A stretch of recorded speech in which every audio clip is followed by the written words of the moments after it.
انبیاء کا مشن ہی یہ ہوتا ہے کہ تبلیغ کرتے رہیں، لہٰذا لوط علیہ السلام دعوت دیتے رہے، لیکن دعوت کے نتیجے میں قوم کا رد عمل کیا تھا، اللہ نے اس کا بھی ذکر کیا ہے۔ فرمایا، بس اس کی قوم کا جواب یہی ہوتا کہ اللہ کا عذاب لے آ اگر تو سچا ہے۔ اسلام دشمن اور کافر قوموں کا جواب یہی ہوتا ہے۔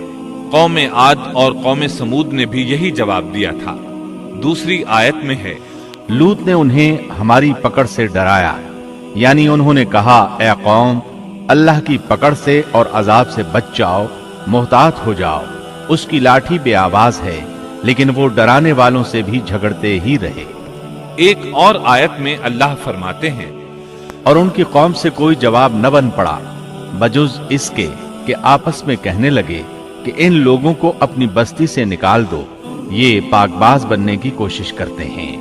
چونکہ یہ سب کے سب لوگ فحاشی، عریانی، بے حیائی، بے غیرتی، فسق و فجور اور بدکاری میں مصروف تھے، ان کے نزدیک پاکیزگی اختیار کرنا بے معنی کام بن چکا تھا۔ لوط علیہ السلام اور ان کی بیٹیوں کے علاوہ کوئی شخص پاک نہ تھا، سب کے سب غلاظت میں ڈوبے ہوئے تھے۔ چنانچہ انہوں نے لوط علیہ السلام کو اپنی بستی سے نکال باہر کرنے کا فیصلہ کیا۔ کہنے لگے، اے لوط، اگر تو اپنے اس واعظ و نصیحت سے باز نہ آیا تو ضرور تجھے نکال دیا جائے گا۔ اس پر لوط نے فرمایا، میں بھی تمہارے اس گھناونے عمل سے بیزار ہو چکا ہوں۔ چنانچہ لوط علیہ السلام اس موقع پر وہاں سے نکل آئے اور اپنے رب سے یوں دعا گو ہوئے، اے میرے پروردگار، مجھے اور میرے اہل کو ان کے عمل سے بچا لے اور نجات عطا فرما۔ کتنی ہی آیات میں ہے کہ ان لوگوں نے لوط علیہ السلام کو بستی سے نکالنے کا عزم کر رکھا تھا، اور لوط علیہ السلام اس پوری بستی میں بے یار و مددگار تھے۔ وہاں ان کا کوئی خاندان تو تھا نہیں، لہٰذا گھر میں ہی بیٹھے رہے، دعا کرتے رہے۔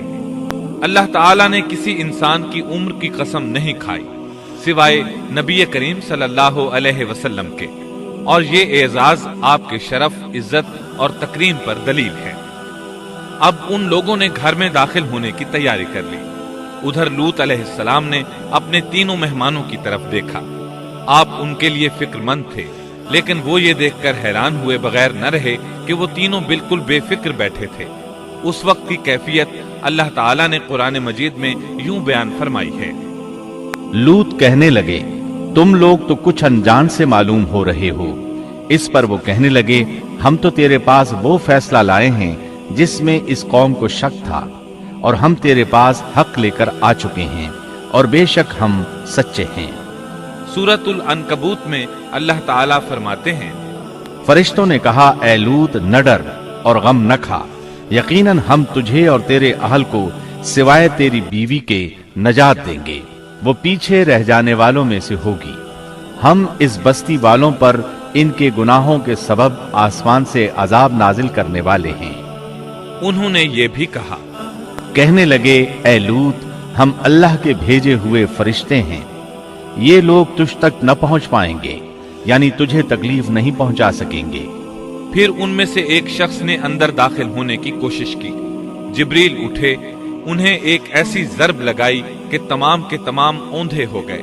اس بارے میں اللہ کا فرمان ہے، انہوں نے لوط کو اس کے مہمانوں کے بارے میں پھسلانے کی کوشش کی تو ہم نے ان کی آنکھیں مٹا ڈالی۔ اللہ تعالیٰ سورۃ القمر میں فرماتے ہیں، بس میرا عذاب اور ڈرانا چکھو۔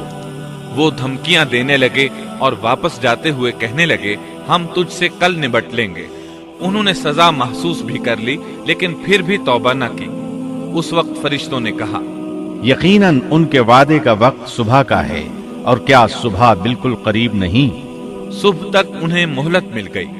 فرشتوں نے کہا، اے لوط، اپنے اہل کو رات کے حصے میں لے کر نکل جا، اور ان کے پیچھے پیچھے تو چل، اور تم میں سے کوئی پیچھے مڑ کر نہ دیکھے، اور جہاں تمہیں حکم ہو چلے جاؤ۔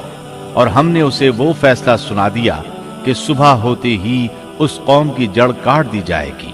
اسی طرح اللہ تعالیٰ سورۃ الشعراء آیت 170 اور 171 میں فرماتے ہیں، ہم نے اسے اور اس کے تمام اہل کو نجات دی، سوائے اس کی بیوی کے جو پیچھے رہنے والوں میں سے تھی۔